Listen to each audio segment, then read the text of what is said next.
Hello, good morning to every one. எல்லோரும் எப்படி இருக்கீங்க? ரொம்ப நல்லா இருப்பீங்கன்னு நான் நினைக்கிறேன். இன்றைக்கி நான் ஒரு இன்ட்ரெஸ்டிங்கான சைட் டிஷ் வடகறி பண்ணலான்னு இருக்கேன். அதை உங்கள் கூட ஷேர் பண்ணிக்க போகிறேன். இதுக்கு மெயினாக என்னென்ன இன்க்ரீடியன்ட்ஸ் ரெடி பண்ணிட்டுருக்குன்னு உங்கள் கூட ஷேர் பண்ணிக்கிறேன். அதுக்கு முன்னாடி welcome back to my channel Shanthi Saraswathi recipes. நான் உங்கள் லக்ஷ்மி.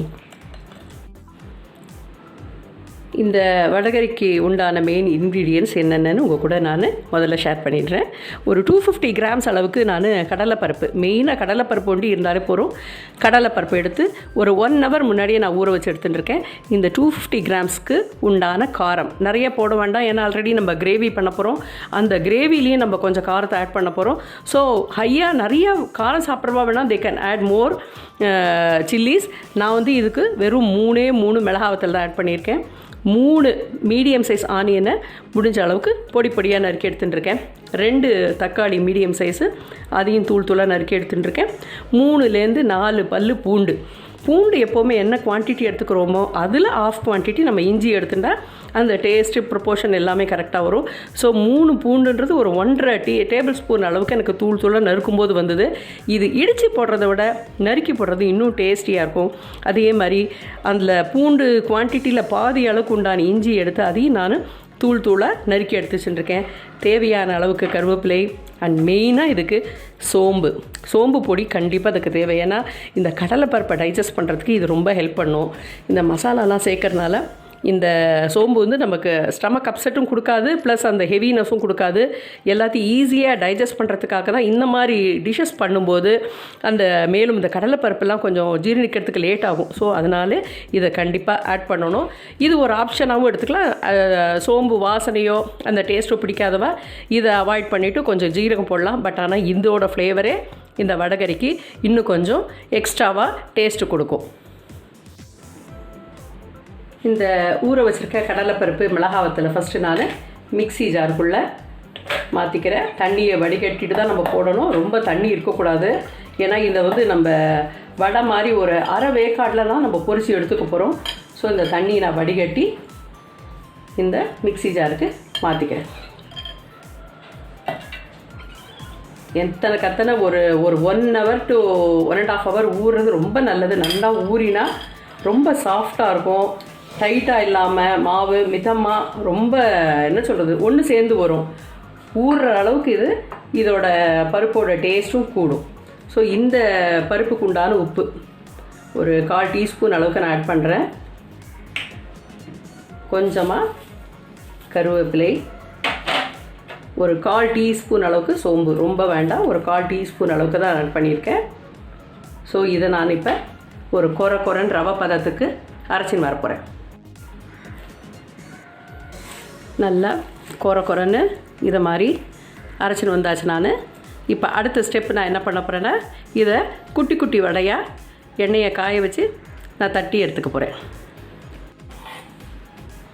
இப்போ அடுத்ததாக நான் ஒரு கடாயில் ஒரு 200 to 250 கிராம்ஸ் எண்ணெய் விட்டு கடாயில் நல்லா எண்ணெய் சுட வர வரைக்கும் நம்ம காத்திருந்து இந்த அரைச்சி வச்ச விழுதை ஒரு சின்ன கோழி சைஸில் நம்ம கிள்ளி போட்டு ஓரளவுக்கு ஒரு 70% வர அளவுக்கு நம்ம பொரித்து எடுத்துக்க போகிறோம். எண்ணெய் நல்லா காஞ்சி எடுத்து இப்போ கொஞ்சம் மீடியம் ஃப்ளேமில் அடுப்பை நான் வச்சுட்டு கையை கொஞ்சமாக ஈரம் பண்ணிவிட்டு இதை சின்ன துண்டுகளாக போட்டுக்க போகிறேன். இது மாதிரி நம்ம போட்டுக்கலாம். ஏன்னா எண்ணெய் காஞ்சாவிட்டு நம்ம மீடியமாக வச்சுட்டா தான் உள்ளே வேகும். ஸோ இது மாதிரி பிரிஞ்சு விழுந்துட்டுனா கூட பயப்பட வேணாம். நம்ம கிரேவியில் எப்படியும் உடச்சி தான் போட போகிறோம்.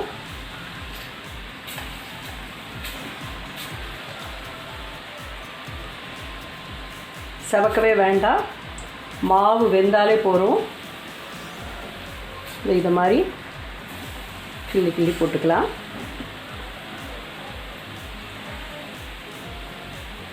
ஒரு 2 to 3 minutes ஆன் அவுட்டு நம்ம இதை திருப்பி விடலாம். ஒரு சைடு வெந்திருக்கும். இது யூஷுவலாக இந்த மாதிரி பொரிச்சு போடுறது தான் அதோட ருச்சியே ரொம்ப நல்லா இருக்கும் நமக்கு. அதை சில பேர் வேக வச்சு போடுறத விட இந்த கிரேவியில் அதை பொரிச்சு போடுறது ஒரு டேஸ்ட்டே ரொம்ப டிஃப்ரெண்ட்டாக இருக்கும், ரொம்ப நல்லாயிருக்கும் டேஸ்ட்.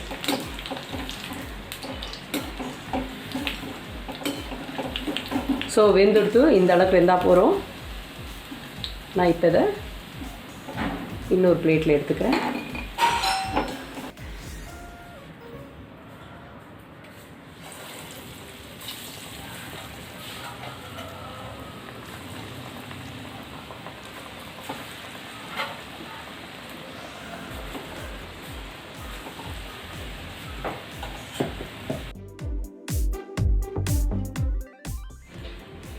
இந்த மீதி இருக்கிற மாவெல்லாமும் குட்டி குட்டியாக நான் இதில் பொரித்து எடுத்துக்கிறேன்.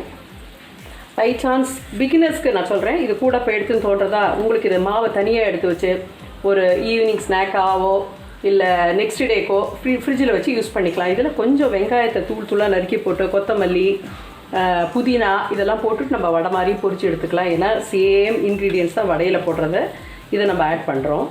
ஸோ அதை மாதிரி நம்ம எடுத்து வச்சுக்கலாம். நான் மீதி இருக்கிற மாவு ஃபுல்லாக இதில் இப்போ போட்டு வேக வச்சு எடுத்துக்கிறேன்.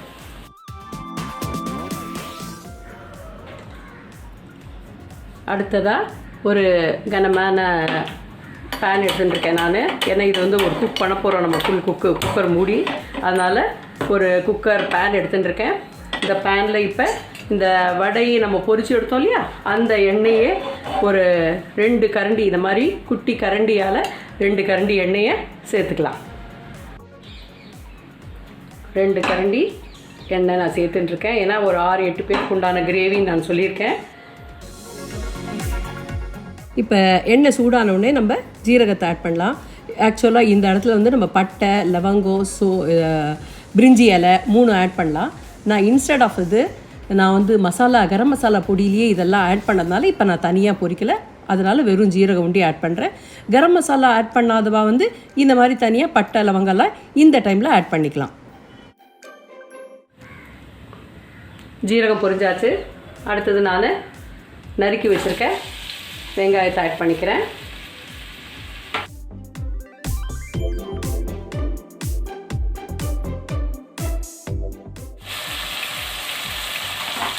வெங்காயத்தை ஒரு டிரான்ஸ்பரண்ட்டாக வரும்னு சொல்லுவாடி, அது மாதிரி கண்ணாடி பதத்துக்கு வர அளவுக்கு வெங்காயத்தை நல்லா நம்ம வதக்கிக்கலாம். வெங்காயம் நான் சொன்ன பதத்துக்கு வெந்தாச்சு. ஸோ இந்த ஸ்டேஜில் இந்த மாதிரி குட்டி குட்டியாக நறுக்கி வச்சுருக்கிறேன் இஞ்சி பூண்டு ஆட் பண்ணிக்கிறேன். இஞ்சி பூண்டு கூடவே நான் கொஞ்சம் கருவேப்பிலையும் ஆட் பண்ணிக்கிறேன். இது கூடவே இன்னும் நான் ஒரு 1/4 டீஸ்பூன் அளவுக்கு, 1/4 டீஸ்பூன் நான் அந்த வடை மாவில் அரைக்கும் போது கலந்த மீதிக்கு ஒரு 1/4 டீஸ்பூன் இதில் இந்த கிரேவியில் கலக்கிறேன். நிமிஷமாக வதங்கிடும். இதெல்லாம் பூண்டு இஞ்சியில் தூளாக நம்ம நறுக்கி இருக்கிறதுனால நிறைய நேரம் எடுக்காது. ஹார்ட்லி 1 நிமிஷம் நம்ம ஒரு சந்தேகத்துக்கு வதக்கினாலே போகிறோம். இப்போ இந்த ஸ்டேஜில் நான் நறுக்கி வச்சுருக்கேன் தக்காளியும் ஆட் பண்ணுறேன். தக்காளி நல்லா பச்சை வாசனை போக வதங்கி வரட்டும்.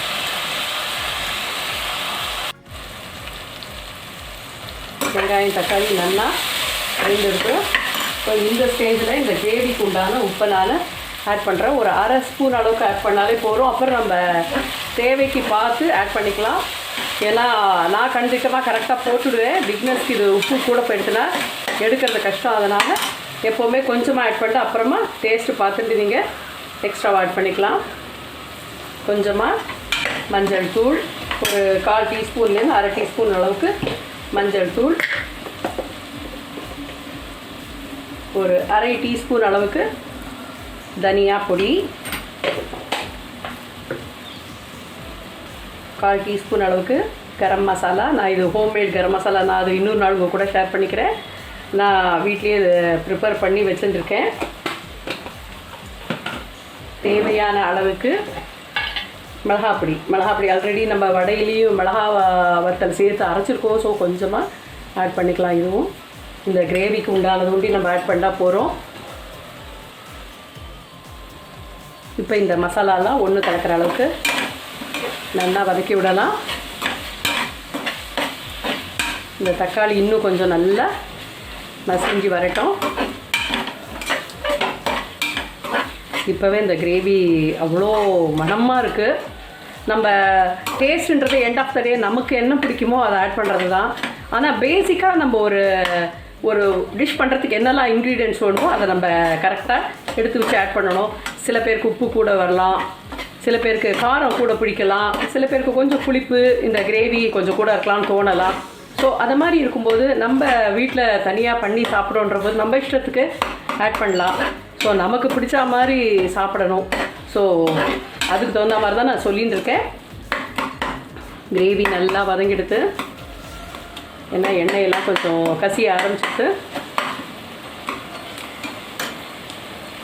இந்த ஸ்டேஜில் நான் அடுப்பை சிம் பண்ணிட்டு இந்த பொரிச்சு வச்சுருக்க வடையெல்லாம் ஆட் பண்ண போகிறேன். வேணுன்னா நம்ம பிச்சு கூட போட்டுக்கலாம், பெருசாக விழுந்துட்டா அதோ இதை மாதிரி இப்படி பிச்சியும் போட்டுக்கலாம். கொஞ்சம் சின்னதாக இருக்கா கரெக்டாக இருக்கா சரி இது பண்ணிடலாம். இது எவ்வளோ சாஃப்டாக வந்துருக்கு பாருங்கள். இது மாதிரி இருந்தால் தான் நமக்கு சாப்பிடும்போது மென்னையை அடைக்கும்னு சொல்லுவா தெரியுமா, அது மாதிரி இல்லாமல் இருக்கும் இது டேஸ்டியாக. அதனால தான் நான் சொல்கிறேன், கொஞ்சம் ஒரு அரை வேக்காடு இருக்கும்போதே இது எடுக்கிறது தான் பெட்டர். எப்படியும் நம்ம அந்த குக்கரில் ஒரு விசில் விட போகிறோம். ஸோ அந்த பருப்பு மீதி வேகலைன்னு நமக்கு சந்தேகம் இருந்தாலும் அது இதில் வெந்து போயிடும்.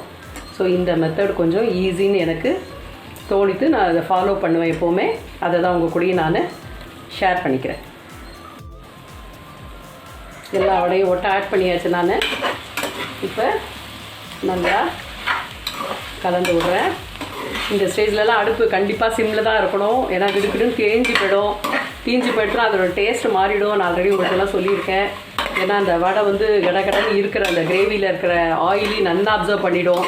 நான் கொஞ்சம் இந்த தாராளமாக தான் விட்டேன் இன்றைக்கி, ஏன்னா இந்த மாதிரி கிரேவிக்கெலாம் கொஞ்சம் எண்ணெய் இருந்தால் தான் நல்லா இருக்கும்னு சொல்லிவிட்டு இப்போ போட்ட எண்ணெய் எல்லாத்தையும் இந்த வடை அப்சர்வ் பண்ணிவிட்டு கீழே துளி கூட எண்ணெயை காணும் பாருங்கள். ஸோ இது மாதிரி நல்லா ஒரு மிக்ஸ் கொடுத்து ஒரு 2 நிமிஷம் நம்ம வதக்கி விடலாம். 2 மினிட்ஸ் ஆகிடுது. இப்போ இந்த ஸ்டேஜில் நான் என்ன பண்ண போகிறேன்னா, அந்த வடைக்கு அரைச்சி வச்ச அந்த மிக்ஸி ஜார்லேயே கொஞ்சம் தண்ணி விட்டு எடுத்துகிட்டு இருக்கேன். மேற்கொண்டு அந்த ஊற வச்ச தண்ணி எடுத்துகிட்டு இருக்கேன். ஸோ அதே தண்ணியை இந்த கிரேவியில் நான் ஆட் பண்ண போகிறேன். மேற்கொண்டு தேவைனாலும் ஒரு 1/2 கிளாஸ் வாட்டர் நம்ம இதுக்கு ஆட் பண்ணலாம். தேவையான தண்ணியும் ஆட் பண்ணியாச்சு. உப்பு எனக்கு கரெக்டாக இருக்கும். எனக்கு தேவையான உப்பு நான் ஆட் பண்ணதால் எனக்கு செக் பண்ண வேண்டிய அவசியம் இல்லை. தண்ணி உண்டி கொஞ்சம் நான் இன்னும் ஒரு 1/4 டம்ளர் ஆட் பண்ணேன். இப்போ நம்ம இந்த குக்கரை மூடி ஜஸ்ட் ஒரே ஒரு விசில் வந்தாலே போகிறோம். அதுக்கு மேலே இதில் வேகத்துக்கு ஒன்றுமே இல்லை. ஒரே ஒரு விசில்.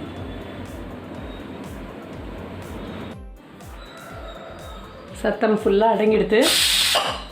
நான் இப்போ அதை ப்ரெஷரை ரிலீஸ் பண்ணி திறந்துக்கிறேன்.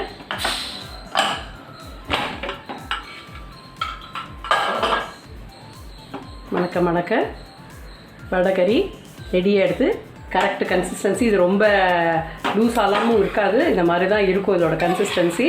வேணுன்றவா வேணால் கொஞ்சம் இது ஆட் பண்ணிக்கலாம், தண்ணி ஆட் பண்ணிக்கலாம். பட் ஆனால் எனக்கு இது கரெக்டாக இருக்குது, இது திக்காக தான் இருக்கும்.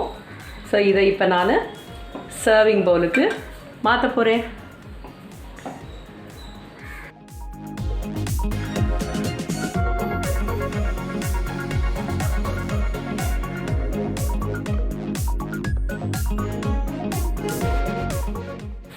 மணக்க டேஸ்டியான வடைக்கறி ரெடி.